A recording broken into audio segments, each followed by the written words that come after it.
Welcome, everybody, to Fix Your BS, the podcast where we dive deep into the belief systems that shape our lives and hold us back from achieving our dreams. I'm your host, Dr. Greg Persley, also known as Dr. G, and in each episode, we explore powerful conversations with successful individuals across business, money, relationships, health, and personal growth.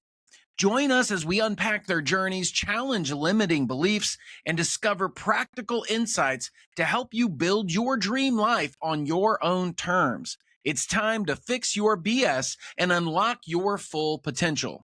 Let's get started. Hello, everybody, and welcome to another episode of Fix Your BS. I'm your host. I am Dr. Greg Persley, and as you know, we talk about 5 major pillars on the Fix Your BS podcast, which stands for belief systems, by the way. We talk about relationships, business or career, finances, health, and belief or faith. And I find the most amazing individuals to interview that have achieved multiple areas of success in those different pillars. And today I have an amazing, not only person and individual, but a dear friend of mine. We have Sage Workinger. And if you don't know who this is, she is the co-founder of 10X Health Systems. She has some amazing stories and amazing tips and strategies she can share with you guys in order to help you, really reach the potential in a lot of different areas of your life. So Sage, thank you so much for being here. Appreciate you. Thank you for having me. It's so good to see you and be on. Yeah, I haven't seen you in a while because both of us obviously have been very busy. When you're growing businesses, you hunker down, you really focus on what needs to be focused on. I know you've been traveling the world. So, tell me what you're up to lately, where you're at. I know you've been in all sorts of places, Republican national conferences, which was awesome. You've been traveling and flying all over the place. You look wonderful. You look vibrant and healthy. And, I look up to you so much. I'm so happy you're here. Thank you. Yeah, we've been, somebody just asked me how many days we traveled this year, and I didn't have the exact number, but my daughter put together one of those. It was like a video where she tracked all of our flights, because my daughter homeschools with us now, and so she goes along with us on many of our adventures. And it was so funny because it just sort of ping-ponged around the world. I mean, it wasn't just in the US. It was, we're off to Dubai and London and Switzerland and all these cool places. So it's been a lot of fun, but a lot of travel. So yeah, I know. I've been following you on Instagram for a long time, and I keep you updated. That's just a really great way to do it. So you're not texting everybody, right? Yeah. And I see like you're in a new place. I'm like, man, that's pretty sweet. That's amazing. So congratulations on all the success, and I really mean that. I know a lot of times when we talk about emotions and relationships, and people have this tendency to be like, well, that must be nice, but they don't know what people go through. They don't know what they did in order to get where they are. Oh, and you're so lucky. Yeah, you're lucky. Lucky. Right. Oh, it must be nice. All that tells me is that you don't believe you can achieve what they're achieving. It should be a celebration. But tell us some of the things you've been through to get to where you are, because that's what, there's a lot of people listening to this podcast that are through that season. They're in that season of struggle. They're like trying to push towards a worthy goal, but they are just, they're fighting to get there. Have you ever been in a position you were fighting to get there? I know the answer to that. Yes, I have. It's wild when you're in that struggle. The last thing you do is tell people that you're in that struggle. Most people are projecting that everything is wonderful and amazing and successful and beyond their wildest dreams, because you're not going to tell people like, this didn't work and we wasted money on that, and this, was a terrible investment. So yes, we have quite frankly, and this is something I've learned, they don't care really. If you did start going into that, they're just going, oh, well, what am I going to do about it? Right. They just really don't care, because most people are just in their own little worlds. And secondly, you really don't want to talk that way, because I know you believe a lot about manifesting and speaking things into existence. You don't want to be like, oh, I'm struggling, it's doing terrible. You're just putting that out there in the universe. So there's a double-edged sword with that. Number one, I don't feel like they really want to hear about it, right. And then number two is, I don't even want to speak that into existence. So how did you get through those times where it was tough? And secondly, in your current successful state now, where you're at, there's still problems. There's still struggle. For sure. They're just bigger problems and sometimes bigger struggles. But no, but when we were first building the business, and we met only a few years into, us building Streamline Medical Group. It was Streamline Medical Group first, and then we joined forces with Cardone Ventures and created 10X Health System. And we had to pivot a lot. So when there was something that didn't work out, we were like, okay, what are we going to do next? It wasn't like, let's just, double down and triple down on what is not working. It was like, how do we make this right? How do we pivot and turn and create something new? And we've had to do that a lot we started in 2017. So it's been 8 years. And that, I think, that's what business owners are just going to have to do. You go in with this great idea, this great concept of what you want your business to look like and how wonderful it's going to be. And then you start doing it, and maybe the clients aren't coming in. Maybe people don't like the products. Maybe the employees are not working out. And so you have to learn to pivot. It always makes me think of that Friends episode where they're trying to, get the couch up the stairs. And we've had to do a lot of that, and that struggle of getting the couch around the corner is very much, it reminds me of a lot of struggles that we had building this business. But every time that we just said, okay, we got to pivot, we got to make a change, it really did work out for us in our favor. And so a lot of those heavy moments in our business and building that, it always worked out. But you got to be willing to make those changes. Maybe you need to let some people go that are not bringing value to the company. Maybe that product that you wholeheartedly believed in just isn't doing it. There's a lot of changes you got to go through. COVID was a big one for us. Because we were chugging along, and we had clients coming into our clinic for IVs and blood work, and then all of a sudden COVID hits and nobody's leaving their house. And so the way that we had to pivot was we created a concierge business, and we had to learn that we had to find a staff that was willing to. Some of our staff did not stay with us after COVID. So we had to find staff that was willing to go to people's homes and do IVs on site in their homes. And then we started doing COVID testing. That was, people found out that we had access to tests. And so we pivoted and figured out that the way to stay relevant and the way to keep our doors open was to start doing COVID testing. Well, so you had the availability, and you met a need. Exactly. Is what it is, right? And then we employed new people, which was great too. Yeah. So we not only were able to keep the staff that wanted to stay and continue on, but we were able to employ other people that had been laid off in their other jobs. So each of these pivots and these changes have worked out in our favor, but yeah, you just have to be willing to make changes, even if they're hard and scary. That is a huge, in fact, we've done almost 100 episodes of this Fix Your BS podcast. And for the entrepreneurs and the business owners, that is a common theme. Yeah. You have to be able to move or make decisions. Grant Cardone would say, make decisions and make decisions quickly, because in his estimation, the faster you get to the end of that decision, the quicker you find out if it was the right decision or not to make another decision. Sure. And so you're saying it, it's a principle, really. You have to be able to think on your feet, pivot, turn, adjust, adapt to what's going on. I think a lot of businesses, they failed in 2020 during COVID because they gave up. They retracted. They said, oh, I'm scared. In 2020, I took a chiropractic company and turned it into an integrated medical company and did that. And now we're 5 times bigger than we were in 2020. So you got to look at it as an opportunity, as opposed to, oh, this is going to kill me and crush me. Exactly. And then secondly, you said, never give up. Just never give up. No, you put too much into, don't give up. Again, just make changes that aren't where the things are not working. And, but there have been moments. One of our big stories that Gary and I have told from stage is that there was a month where I had to go to Gary and say, we can either make payroll this month or we can pay our mortgage, but we can't do both. And that was just one of those moments that he was like, okay, I guess we're selling the house. And I was like, wait, what? That's the decision, just that fast. We could easily just quit this because it doesn't seem to be working, and we could go back to the careers that did work where we made money and we got to keep our house. But he was so passionate about it, and I give him credit for seeing the vision.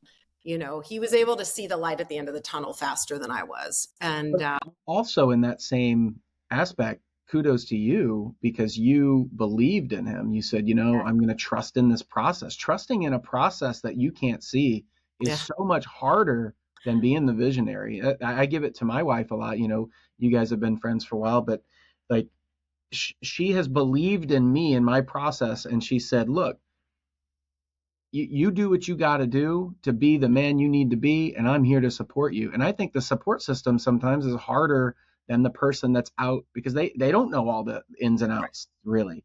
They're just believing that person's gonna. So kudos to you on that. but yeah, it's not easy being the integrator. Visionary gets to have all the fun. The integrator's got to figure out how to make it all happen. Yeah. But you're right. I mean, I did trust that his excitement for this business was going to work. And I was like, okay, we'll just keep going. So we did. We sold our house and made payroll and, and just kept going. Our kids weren't super stoked about it, but they enjoy the benefits now. Yeah, I'm sure. Yeah. What year was that? That was so we started 2017 and we had to sell our house in 2018. So things went downhill pretty fast. And, took a bit to recover, but then, and then again, it was starting to chug along. We built out our own clinic and we had started originally in an urgent care center, which was comical because people were coming in for B12 shots and IVs and testosterone therapy, and then sitting next to them was somebody who had the measles or the flu or one time a chainsaw injury. So those did not merge. So again, there was a pivot moment of going, okay, this isn't working, but now we got to pivot, build out our own clinic and hire our own staff. At the time, we were sort of utilizing their doctors and PAs. And so we had to go and hire our own staff. And again, that was that moment where I was like, with what money? Where's that money coming from? And we pivoted and we figured it out. So isn't it funny though, how when you make a decision that you're going to do something, how the money shows up, how you figure it out. We did.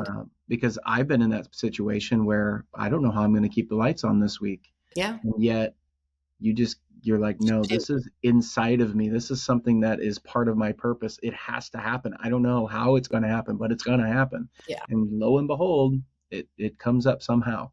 Yeah. That was another moment where I brought a spreadsheet of numbers to Gary and I'm like, okay, now we have the clinic. Now we have the doctor and the PA. Here's the money that's coming in, but here's the money that's going out, and that's a lot more. So, we sat down, we came up with a plan. How much money do we need to survive this month? All right, divide that by how many days are in the month. And what we came up with was 2 clients a day. So if just banking it on 5 days a week. So we needed 20 new clients, and he was like 2 clients a day to bring in X amount of money. And we would do things like, at the time we were giving away labs. So we would literally tell somebody, come in, we'll give you free labs, free lab review, because we knew that we could hook them and put them on a program and then at least get them as a recurring client. We still have a lot of those clients today.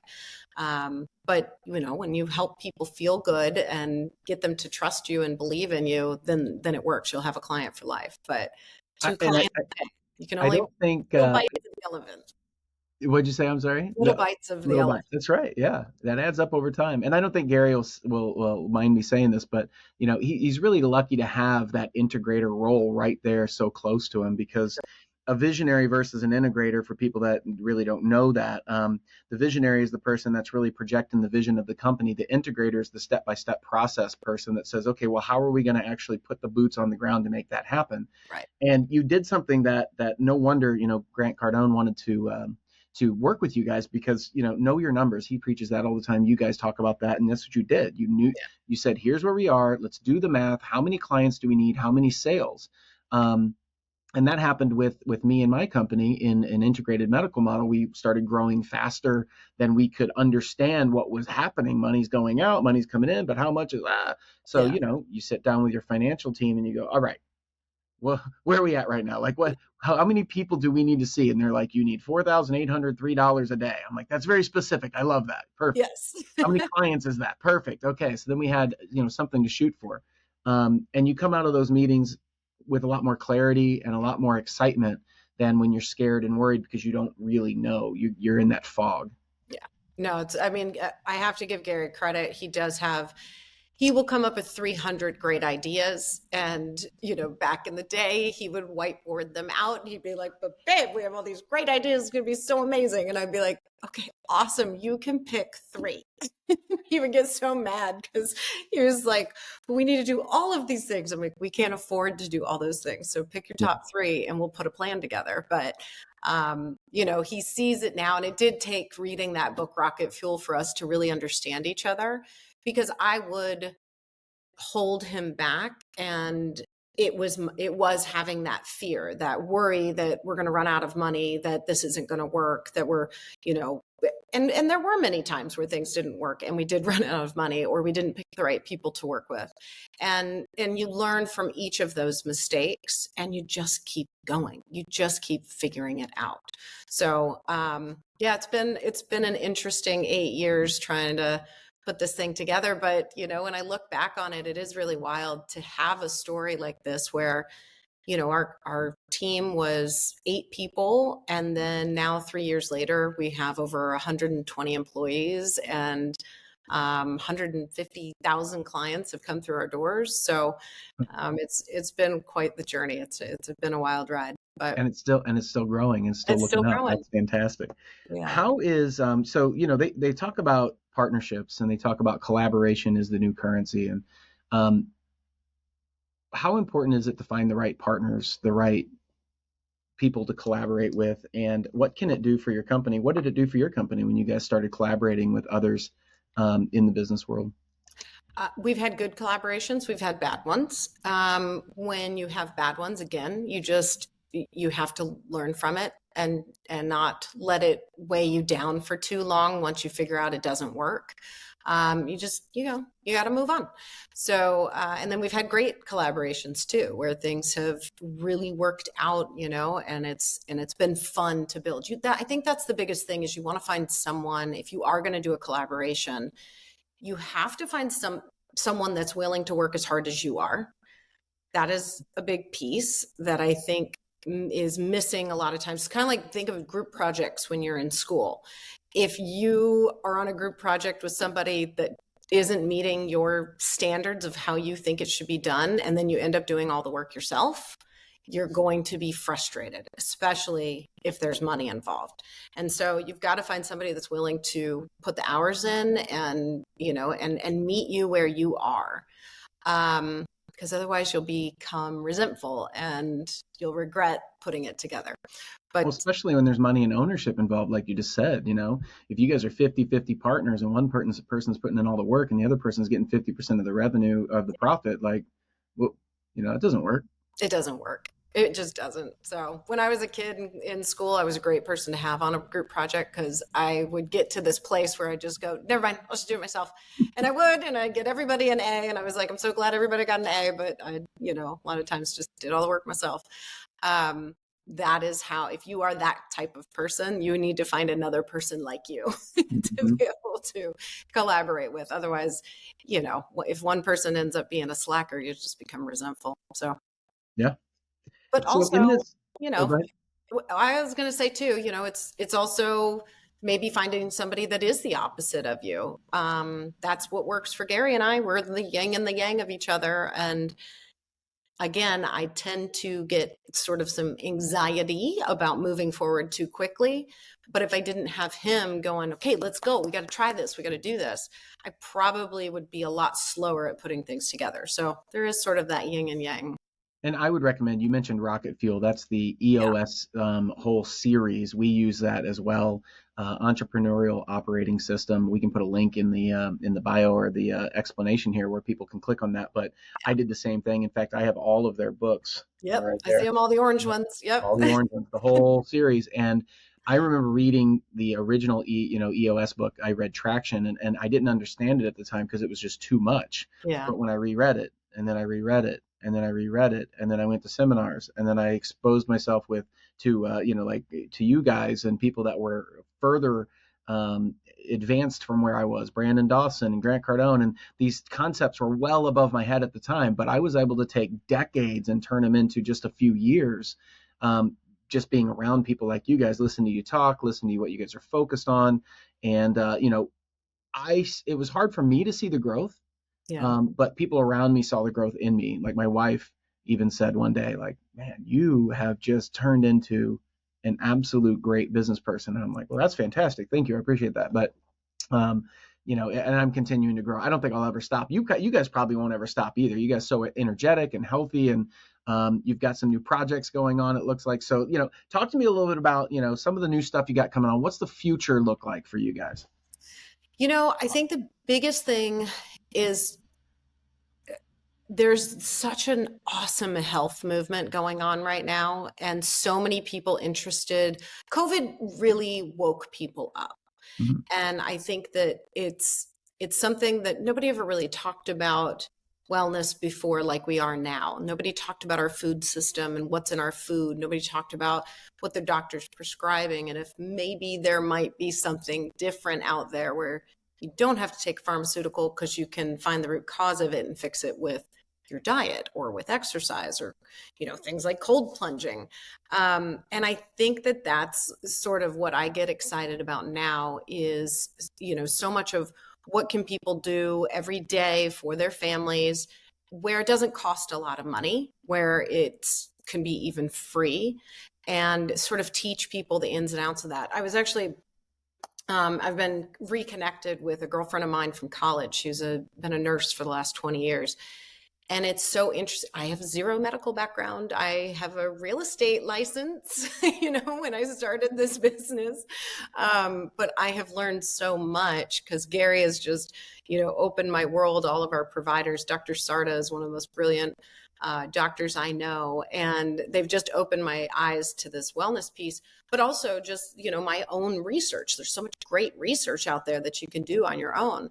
And I think that, this conversation that I've been having with my girlfriend who did go to nursing school, who has been practicing as a nurse for 20 years, but she has not been opened up to this new wellness movement. And now she is, and she's like, I'm overwhelmed by it. And I totally understand that.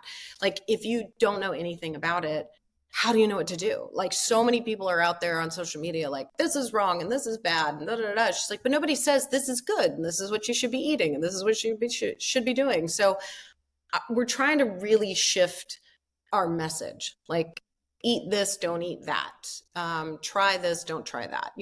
And really just sort of help people that they can tiptoe into this new world that a lot of people are discovering that's making them feel a lot better. Yeah. Well, and I love what you're talking about because we definitely see a divide, kind of like the middle class is kind of being separated into the poor and the rich a little bit right now. And we actually I see in my practice and as we work with other companies in the health field, in consulting, what I see is there's a divide in that health versus sick care type of divide, the health care versus sick care. And what we see is that in order for people to take responsibility for their health, they have to seek things that are going to be uncomfortable in the beginning. Sure. You have to be more mobile and exercise a little bit more, and you have to give up some of the things that you have an addiction to, like sugar and sweets and alcohol and other things. And it's uncomfortable to change like that. Yeah. But in the end, it becomes easier. Your body's able to function better. You have more energy. You're sleeping better, life becomes actually easier, but that uncomfortable phase is what people fight against. They want a life of ease, but they want the result of going through the uncomfortableness without being uncomfortable, which is where the meds come in. Yeah. And I don't know if you know the stats in America, but America has 4.25% of the world's population. But we prescribe more than 75% of the world's medications in the whole world. Mm-hmm. We spend more money on healthcare than the whole world combined. Because our system in America isn't really healthcare, it's sick care. Wait till you're bad and then try to take a med to cover it up. Right. And people are coming to that understanding. We hear it all the time. I'm tired of just covering it up. I want to find the cause. Yeah. But when you're a medical provider, you've been taught by the medical system, Yep. that's not even a part of your vocabulary. It's not even on your radar. You wouldn't Nope. even think to look at it, because you're using what you've been taught and what you believe. So when we look for medical providers, or when we look for people to open up a new location, we get more medical providers that apply than anybody else, which Yeah, is tells you something. That's it does. interesting. Yep. No, it's so true. There's, people go to medical school. They're taught to look for a certain amount of symptoms and then find a solution. And that solution is always some sort of pill or surgery or something that where they're going to continue to make more money. And, Gary always says, he's like, there's not a boardroom of people sitting around trying to figure out how to make people not have diabetes. He's like, diabetes is $1 trillion business, same with cancer. Nobody's really, I mean, they're like, oh, we're researching how to make it better. No, you're not. I mean, then if we are, then let's really look at the cause. And the cause is, a variety of things. All you have to do is look 30 years ago and go, what were we doing then where we didn't have these kind of numbers versus what we're doing now? And you can see it. It's the food, it's what they're putting into our food. It's, there's so many different factors. It's like everything that our food comes in, all the plastic and, Well, talk to me it's about this. overwhelming to talk about it all. It really is, but I'm going to hone it down to one topic because I want to talk to you about it a little bit. This actually occurred when my daughter was born. So she's 18. So this is 18 years ago. Mhm. But they had this vaccination list of what they wanted to do. And it was like 36 in the first year, I think, if I remember right. Yes. And I opted to alter that vaccination regimen. Same. And my parents lost it on me. I mean, lost it. They went, you got these vaccinations and you turned out fine, because in their mind, I'm putting her at risk by not giving her the vaccinations. And I'm like, the vaccinations in 1980s were 8 of them, and they were made differently. Yeah. So what I mean by that is people have that argument. Well, you ate it when you were a kid. Well, Oreos were made differently when I was a kid than they are made now. Totally. Chips, potato chips, made differently. Anything that you have from a major corporation is going to have all sorts of additives and preservatives in it that were not in there years ago. And you can look at the labels of potato chips in the 70s, 80s, as opposed to now. Yeah. Major difference. So just because it has the same name does not mean it's the same. No, it's very true. I mean, I grew up on Cheerios and Frosted Flakes and Flintstone vitamins. There's no chance I would put that in my child's mouth today. And then same, my daughter's 16. So with the vaccination schedule then, it's, I think, like a fourth of what it is now. Like now that's like over, it's a lot of vaccination. Somebody sent me the schedule because they had a brand new baby and they sent it to me. I'm like, I did not do this many. I did do the ones that made sense to me for my daughter. Like there is no reason for her to have chickenpox. There's no reason for measles to come back. I did those vaccinations. I spaced them out, but my daughter, I was lucky. She had no bad responses to them. She barely had fevers. So she took them very well. But knowing now about vaccines and what they tried to push with COVID, I would be so much more skeptical if I had a baby now. Like, I don't know that I would vaccinate a child now because I'm so scared of what they're putting in all of these things. But 16 years ago, I wasn't as scared. I actually was more scared of her getting chickenpox and measles and things. And I was like, they've tested this stuff. Like, they've had these out for decades. Like, it's fine. We don't need to do chickenpox parties anymore. But, because that's what we had when we were kids. Yeah. For anybody who's watching that doesn't know what a chickenpox party was, if somebody in the neighborhood got chickenpox, they would bring all the other kids to have a chickenpox party so they could all just get it at the same time and get over with. I can't even imagine parents doing that right now. People would lose their minds. Like, so again, there's certain vaccines I believe in, and then there's certain ones that I think are absolutely ridiculous. But that goes back to the American freedom, right? Do your research and figure out what you would like to do, and move and back it up with facts. I was watching some things, debate going on. It was somebody on a college campus and some college students, and the college students were debating. And they would make a statement, and the other person would just ask, "Okay, why do you believe that?" Mm-hmm. And they had nothing. They couldn't answer it. Yeah. And I'm not just why are you protesting? And then they can't answer why they're protesting. Yeah. And I think that's a major issue because people get information, they take it at face value, and it might be on Facebook or something or some sort of social media, and then they just take that statement, the headline, and they believe it. Yeah, And you're like, well, why was that a headline? Why do you believe in that? What, like, that drives me crazy. me too. The thought process behind things and actually taking a moment to put thought into things. I think everybody listening to this, when you hear something and you have a reaction to it, you need to think, is that true? What is the information behind this? Who's in control of that information? So on and so forth. And nowadays with social media, people can literally just make something up, do a really pretty well done, put together post, and people will forward it and share it and act like it's true. And I'm like, shock value. I get it. I almost fell for it. Then you do a little bit of research and you're like, well, I don't think that that's true. Yeah. But then again, it's tricky when you do the research because they're hiding stuff out there too. So for instance, one big topic that I talk on all the time is about folic acid. Hmm. Folic acid is pushed on women who are pregnant to take high doses of folic acid in their prenatal vitamins because it prevents neural tube defects. The thing is, folic acid is the synthetic man-made version of vitamin B9. The natural form is called folate or 5-methylfolate. Folate is what prevents neural tube defects, not folic acid. But folic acid has to be converted or methylated into the usable form of folate in order for that to occur.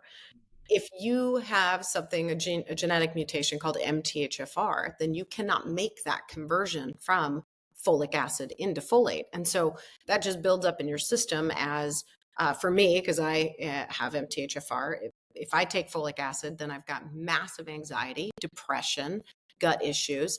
And in worst case scenarios, when I had unfortunate high doses of it, I had panic attacks and suicidal thoughts. So I have to be very, very, very careful about what I eat and what I take. But if you Google, it's really crazy because I Googled this the other day because Gary and I are writing a book about this. And I Googled on the CDC website does admit that if you have MTHFR, you can't process folic acid. But they still say if you're a pregnant, this is my favorite, if you're a pregnant person, it doesn't say a pregnant woman, it says a pregnant person. If you're a pregnant person, then you should still take high doses of folic acid. But it says that it admits that you can't process it, but it still tells you to take it. So you do have to be careful with research too. And sometimes you just got to use common sense and see how you feel. Again, I'm not a doctor. I have no medical background, but I got the testing done. I did my own research, and then just how I feel. I know how I feel if I take folic acid, and I know that I feel terrible. So you'll never see me, ingesting folic acid as much as I can help it. But that's the tricky part about, what's out there online. And then you got the whole AI factor, and that's a whole nother ballgame. I'm making my 16-year-old learn how to use AI so I don't have to figure it out myself. She'll just work for me. There you go. Hey, you hire high quality individuals to do the job for you, right? Yeah, exactly. So what you're saying really is that pay attention, do your research, listen to your body. Yes. And pay attention to what your body's saying. So, people want to debate, is it better to be vegetarian? Is it better to be all meat eating? Is it better, whatever. And what you're saying really is yes, we are human and we're very similar, but we also have differences, and that one size fits all anything is not going to work. Yeah. When people ask me what diet I'm on, I don't diet. I just, I apologize for the bad word in advance, but I don't eat like an asshole. When you're eating like an asshole, that's fast food. It's processed food. It's the sugar. It's the junk. It's, what's good and bad. But, I always just tell people eat whole foods, whether if you're vegetarian or paleo or keto, yes, certain people's body types work in certain ways. And sometimes we do people's blood work and we're like, okay, for a period of time, you have to be strict keto because, these things in your labs indicate that that's just what you have to move to. But I always tell people stick to the outside of the grocery store, eat whole organic foods as much as possible. And when people say whole foods, what does that mean? It doesn't mean just shop at Whole Foods. It means, eat vegetables and grass-fed, grass-raised meats and poultry, and go organic as much as possible. It is becoming more affordable. I can't really say that right now. Groceries actually suck, but Well, groceries in general just suck. I yeah, mean, or figure out a way to, wash the pesticides off. If you can't afford the organic berries, I totally understand that. Then figure out how to wash them and make them as clean as possible. But, and then stay away from the inside of the grocery store. That's where all the boxed and processed stuff is. As much as possible, try to cook, everything yourself. But I think that's people make it more complicated than they need to make it. I mean, if you really look at it, I tell people in our practice and in events that I do and when I'm speaking and that sort of thing, if they ask me about eating and food, so I'm like, look, there's just a few things that you need to do. Drink as much water as you can. yes. But let's keep it simple. Drink as much water as you can. There you go. There's your water. Yeah, I got mine right there. So, With your electrolytes or like a Baja Gold sea salt, you got to have your Celtic sea salt in there. yeah, but I mean, So you're not getting any good out of it. any water is going to be better than a Gatorade, a Powerade, a soda. So like let's just be taking the bird's eye view. Drink water, eat fruits and vegetables as much as you possibly can that are not altered. Yep. And then eat lean protein. Yeah. And then the fourth one would be active. Yeah. And then if you really wanted to go a next step, sleep properly, like get enough sleep. And then have a clean mind, which is your thought process. You use your mind properly, use proper thoughts, pay attention to your thought process. But really the first three things: water, fruits, vegetables, lean proteins. If you stick to that 90% of the time, you're going to be fine. No, But I we tell a get lot so of people, they get complicated. scared when they come to us because they think that, oh, they're going to put me on this crazy diet and put me on this crazy exercise program. And especially for the really heavier patients, obese patients that come to us, they're scared of the exercise part. And I always tell people, I'm like, just walk. You don't have to go to a gym. You're probably not even ready to start lifting weights or do any sort of classes or do any of that stuff. Just walk. Like we've had people where they were so heavy. I was like, just walk to your mailbox. And then when you get comfortable walking to your mailbox, then walk down the block. And when you're comfortable walking down the block, walk around the block.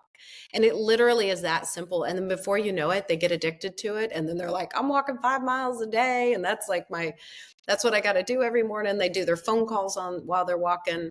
Awesome. That whole 10,000 step concept. Like if you can get somewhere close to that, it's incredible. So I think people use it as a cop out though. Like I said, it's that having to go through the uncomfortableness of change. Yeah. But if you want a different result, it's pretty simple. You just got to take different actions. And the way I always say that is do more activity today than you did yesterday. If you can do a little more today than you did yesterday, and it doesn't have to be a lot more, just a little bit more. Yeah, speaking of like doing the hard things, the one thing that people do, the biggest cop out is, my new thing that I have a love or hate relationship with is cold plunging. It's become this big trend and everybody's doing it and everything. But for me, it's not a trend. It really is something that I do every single day. I had back surgery 7-8 years ago, and that's the thing that really has helped. That the pain, I still have back pain, and so that's the thing that's helped me the most. But a lot of people say, oh well, I can't afford a cold plunge. Then take a cold shower. You have a shower. Don't turn the heater on your shower. Yeah. That's all it is. Put some cold water and some ice in your bathtub. But that for me has been, again, love-hate relationship with it. A lot of people have a love-hate relationship with exercise. And we all get lazy. Sometimes you just fall off the wagon but all you can do is go, okay, I screwed up. I didn't work out for the past couple of weeks, whatever. I'm going to start again tomorrow. Or start again today. You should say today. But, and then the other thing I started to do when you're talking about positive mindset, I started getting into positive affirmations. I always thought it was so kooky. And you hear this stuff from people. Oh, I say it to my mirror and, I write my sticky notes on the mirror and whatever. But I wake up, I have a prayer that I say every morning, and I do positive affirmations. While I'm doing my makeup in the morning, I put on a little video. It's a YouTube video. And it's 20 minutes of positive affirmations. And if I just listen to that, it really does make such a difference in my day. And I find that when I don't do it and I don't stay consistent with it, then that's when like the negative stuff comes in. And then I start to dwell on that. And then I start getting bogged down by negativity. And as soon as that kind of gets to a place where I'm like, I don't like this feeling. I think of it like I need to put the new bubble around myself, and I got to put my bubble of positivity. And I know it sounds so kooky. And again, I was never this person before this year, but I love it now. I'm addicted to my positive affirmations and my prayers. So I teach that all the time when we talk about individuals and their thought processes, their beliefs. A belief is nothing more than a thought that you keep repeating. mhm. So if you repeat positive affirmations to and about yourself in the present tense, you do it enough times, it becomes a belief. It becomes your subconscious mind. And that's what, with the Fix Your BS, Fix Your Belief Systems world, in the book that I wrote, it's talking about taking where you are right now and paying attention to your thought processes, because your conscious thought turns into your subconscious thought, which is your belief. That's your, people talk about their programming. Well, that's your subconscious mind. And if you're constantly being exposed to negative stuff, then your thoughts will turn into negative thoughts, and that turns into your belief. And now you're automatically reverting back to these negative things. And that's why people get stuck in those patterns. You just got to pay attention to it. And that takes effort. I mean, it's a little effort. It takes effort. There are times where all of a sudden I go, okay, I'm cranky. I need to stop being cranky. And I'm going to admit that I'm cranky, and I have it in my notes section on my phone, and I open it up, take a deep breath, do the prayers, do positive affirmations. And honestly, it brings me out of my funk. But it's when I stay consistent with it, I find that good things happen to me. Good things happen to the people around me.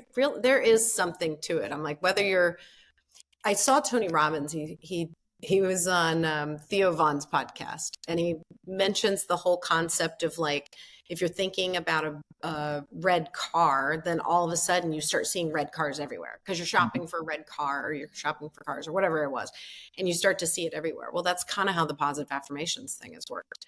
That I start You're right. speaking it into the universe, speak it into existence, then all of a sudden it starts popping up, and I'm like, oh my God, it actually worked. So weird. And I don't know, I think there's something to it. So, well, yeah, there's the law of attraction. That's why they call it a law. It is what it, we are vibrational beings. Human beings are vibrational. And when you vibrate at a certain vibrational frequency, you will attract things that vibrate at the same vibrational frequency. Just like a radio tuner, when you tune it in, you are tuning in to that frequency. All the other frequencies are there. You're just not in tune with them. You're not hearing them. And so when you're doing the positive affirmations, you're reaffirming to yourself, I choose to be freaking happy. If you ask the average individual, if you had a choice between happy or sad, which one you want to be? Everybody would choose happy, whether or not they actually do it or right. believe. So they don't realize they have that choice. Is different. Yeah. No, some people love drama. Some people love and thrive on being negative. And I've found that I've had many of them around me. I've also been one of those people, and I choose not to do that anymore. I choose to not participate in the drama anymore. I choose not to be, continue or bring that negative. I don't want to be negative Nancy. I'm not doing it anymore. Like, I chose that this year, and it's made such a difference in my life. And I don't want to be around those people either. I don't need come and tell me about something cool you've done. Come and tell me about something awesome that you've been working on, or tell me about your success. Like, that makes me super excited to hear that. I don't want to hear how people, now granted, if you're struggling and you need a shoulder to cry on, like I got one. But there's something to that too, like how you approach it, So like, I've been in that situation where I needed advice. Yes. But I'm not coming to bitch, whine, moan, and complain to the other person. I'm coming going, you have been where I'm at, and I need help figuring this thing out. So I need to look for a solution, and I was hoping you could help me look for that. Right. That is a lot different than, I've made a terrible mistake and I don't know if I'm ever going to get out of it, and it's their fault and it's the government, nobody's going to help you in that scenario, right? So it is a habit, and that's what really separates the people that seem like they get success easily, like we talked about earlier. Oh, you're just lucky.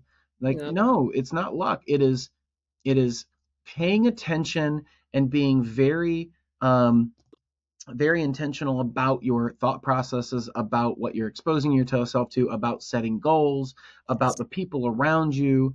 It's all those things combined. And I can tell you, there's a book, As a Man Thinketh, and that book talks about you become what you think about. That's literally the whole book. You become what you think about. I So love pay that. attention to what you think about. And I love that you do that. I love it. I think there's, when you're talking about that too, it's about making the right choices too. Like I remember when I was younger, and my big thing has always been, I love to travel. I really do. Traveling is just, I had the bug since I was a kid because my parents loved to travel. And I was lucky enough, my sister and I were lucky enough that I've been to all the states except for the Dakotas and Alaska. Otherwise, I've been to every state in the US, which is pretty impressive. But I've just, been taught to travel. And I remember I had a friend who doesn't travel that much say, it must be so nice. It must be nice to get to travel like that. Like I had so much more money than her. And I remember thinking, I probably make less money than you, but I make different choices with how I spend that money. And one of the examples was, they had the cable TV and all the packages. They probably spent $350 a month on cable TV and movie channels and whatever it was, because Netflix wasn't a thing back then. I didn't do that. So to me, I was like, that's $350 that I could use to buy a plane ticket and get a hotel for a couple nights. Because at the time, things were actually a lot more affordable. 20 years later, you couldn't do that to save your life. But I just remember thinking, like, I choose to save my money up by not having those things and instead spending it on these things. And so it's not that I am lucky and that it must be nice, like I'm making more money. I just am spending my money differently. And so I always try to teach that to my daughter too. Like, figure out what you want to spend your money on and don't waste it in other spots. And what's funny though about that person that's saying it must be nice, they are going to be forever in that trap because that's what they see. They see that it's not possible for me to do that, and it must be nice that you get to. Instead of looking at it and going, I see you're traveling all the time. Show me how you do that. Like, how do you make that work with a budget or a salary? Like, how does that happen? And you might learn something from the process, but you totally shut yourself up from learning when you say it must be nice. Yeah, exactly. So if you find yourself saying that, then you need to ask, how do you do that? Like, now I do it that I've got a lot of miles and points, and I'm always like scrounging them up, and that way I can bring my daughter with me everywhere we go. So, she's sitting in the back till she can afford first class, but I would have to say this though, talking about first class real quick. yeah. Everyone that is listening to this that has taken a trip or takes trips, try one time, figure out a way. If it costs a little extra, it's fine. Sit in first class. Yep. It will change your perspective. It'll I've met motivate some you. amazing people sitting in first class. Yep. And it is just a different experience, which then changes your thought process and your feeling about yourself, which then changes your beliefs about yourself. Yes. So, and honestly, you're right. Every time I've ever flown first class, I can do the whole thing where I talk or don't talk on a plane. I get a vibe from the person sitting next to me if I'm not traveling with Gary, if they're interested in talking. But a lot of times, I've made a lot of money off of sitting next to somebody in first class because I tell them what we do, they get interested, I sign a client up, by the end of the flight. So if you look at it that way, that you add a little extra and then, sit next to somebody and strike up a conversation. Most people are willing to talk. Every once in a while you get a grumpy one, they don't want to, but I think it's also motivation, because once you sit up in first class, you don't want to sit in the back anymore. And so it's good motivation to go out and figure out, how am I going to land this deal or work a little extra, bring in more money, whatever it is, to, move yourself up to first class and then go from there. But so I can't remember who taught me that. Cause I'm like, I'm good being in the back. Get me an aisle seat, exit row, and I'm great. But then you sit in the first class and then you're like, it is kind of nice. Well, it's the same thing as like there's a lot of my mentors that talk about going to the nicest places, going to the nicest hotels, going to the nice, sitting in first class. And it has less to do with sitting in first class and more to do about who is sitting in first class. Yeah, Same thing with staying at the nicest hotels. It's not about staying at the nicest hotel, it's who's going to be staying at the nicest hotel. yeah, And I've heard like Jesse Itzler talks about it. When he first started, he couldn't afford to go to the nice hotels, but what he would do is he'd go get a cup of coffee and he'd sit at the table and he'd hang out and talk to people that were coming through the lobby, and they just exactly. assumed he was staying at the hotel, and he met a ton of great people. Um, but I always tell people, set your goals, figure out who's already reached them, figure out where they're going to be, and just start hanging out in those areas and being around them. And Yeah. that's how I've met amazing people like you and Gary, and I can't even name all the people that I've met over the years doing that. But it's just been such a blessing because look at what you guys have become since I've known you guys since 2019. Um, I'll never forget you guys. Gary took his company and he sponsored one of the growth cons, and that's how I ended up running into him. He was a sponsor, and I was like, "Oh, how did the sponsorship go?" Because I was kind of thinking about doing that. Yeah. He's like, "We've got 3 times the amount of clients that we've ever had, and we did it all today. I don't know what to do." Sounds like Gary. Yeah, yeah. And So he's like, "It's it's energy. awesome, but I don't know where to go." I mean, you triple your business in one day. You're like, we didn't have the infrastructure for that. Nope, we did not. And that was another moment where we failed. People are like, But how do you fail? You tripled your client size. Yeah, we did, but we didn't have the structure, the back right. end structure to handle it. And so we failed miserably, actually. So there is a But we growing figured too it out. fast possibility that can happen, and I went through that too. I grew too fast and couldn't keep up with the growth. Yeah, I get that. Yeah, and people think, yeah, they just don't understand what it takes, and it's not as easy as it looks. But Yeah, that's the thing. It's like, okay, we built this, we were willing to put the time in. You got to be willing to put the time in. We work 12, 15-hour days, 7 days a week. I mean, it was a lot to build this business. And we still, I'm not working like that anymore, but there's not a day that goes by that I'm not answering messages, doing lab reviews, talking with clients and my staff, and then, out there doing podcasts and stage events and speaking and traveling and meeting with people. So, it takes a lot of energy. That's for sure. You got to stay healthy to keep up as an entrepreneur.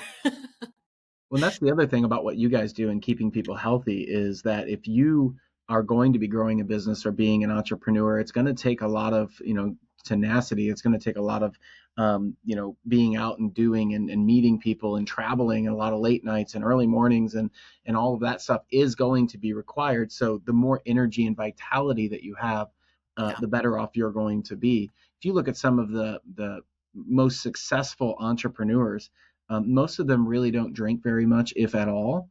They eat relatively clean, and they are so focused. They're laser focused on their goals that nothing else can distract them. Yeah, And so that's true. those are the people I like hanging out with is people that are doing the same. And I can pretty much pick it out now. I've met enough of those people, and I feel like I'm becoming that type of person that understands it. That you can pretty much pick it out if somebody is a up and coming entrepreneur, how Mhm. laser focused they really are will determine their end result, their Yeah. outcome. So I love meeting younger entrepreneurs and just, they're so excited. They're still starry eyed and, they probably haven't had a whole lot of failures yet. But I also like meeting the tired ones where they need a little boost of energy and they need a little reassurance that it's not all hard. It's not all bad, and I didn't realize that I could be that boost for people. And it's been a cool experience to, like, over the last year, kind of talk with a lot of entrepreneurs that are, especially females, going through it as moms and and trying to run a business and get it to where you want to get it. But to be some, again, like I said in the beginning of this podcast, when you're in it and you're struggling, it's not something you go around bragging about. You're not like, oh, we really suck and we keep losing all our money. you know but once you figure it out, then it's like, oh, okay, now I have a story to tell. Now I'll tell you all about how, the times where we struggled and where it sucked and we should have made different decisions than we did. And I'm happy sharing those stories because then we did figure it out. It's takes practice. You just never know. But I also am jealous of the people and the groups and the communities that, that we didn't have 8 years ago when we got started, that people like Chris Himmel with BioBizBash, he's putting together these, this community of business owners that are all doing the same thing. And it's kind of, instead of all looking at each other as competitors, they're all lifting each other up. They're all raising each other up and teaching each other. Oh, I tried that and it didn't work. I would do this instead. This does work. If I had all those shortcuts, I'm sure we could have put this thing together much faster. But it's cool to be able to learn from other people, and for people being willing to teach and give away the secrets that work, because that's my big thing is, let's just make everybody healthy. So how do we get there? I can't handle all the clients in the world, so how do we get everybody learning the same information, thinking the same way, teaching clients the same way? And there's a lot of good out there. So Well, I can tell you this: you have been an inspirational beacon of light ever since I've met you, and love the energy, love what you guys are doing. Obviously, I'm in a very similar field in the health industry. We try to help people get back to improving their quality of life as naturally as possible, through regenerative products, through chiropractic, rehab, bracing, those type of things in our company. But and then on the emotional and mental side, I just love talking to people about mindsets and paying attention to your thoughts, and thoughts turn into things, and all of that, and getting them to realize, oh wow, I just have this thought that keeps recurring to me, and that's my subconscious mind, and figuring that out. So you guys give me inspiration to continue pushing when times get hard, in order to reach the next level. And through setbacks that I've had and decisions that I've made and things that didn't go right, there's also just as many, if not more, where it was the opposite, where things went well, they went my way, they went right. And I look at all of those as lessons. And I think that's been your overall message as well, is, just pay attention, listen to your body, learn from your mistakes, learn the lessons, and just do a little bit better than you did yesterday. And voila, over time, you end up, developing into something that is just amazing and remarkable. So, yeah. This is awesome. I love it. I love that other people are out there talking about it too. Yeah. And there's more and more, and the more podcasts like this, the more people like you that are out there, talking about this stuff and showing up on a regular basis, the more likely it is it will get out into the communities, and it'll reach that pivotal breaking point where it breaks over into the mainstream.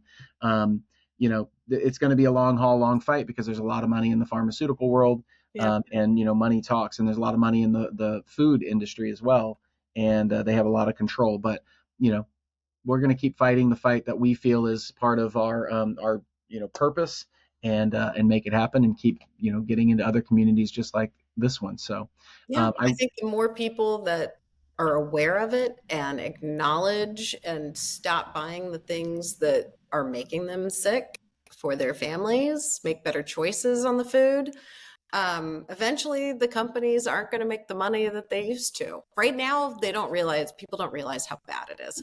Have you seen this whole Kellogg's thing that's started, this big Kellogg's protest? Oh yeah. I've seen that. Yep. A lot. Now you have, some people haven't. They don't realize it's going on.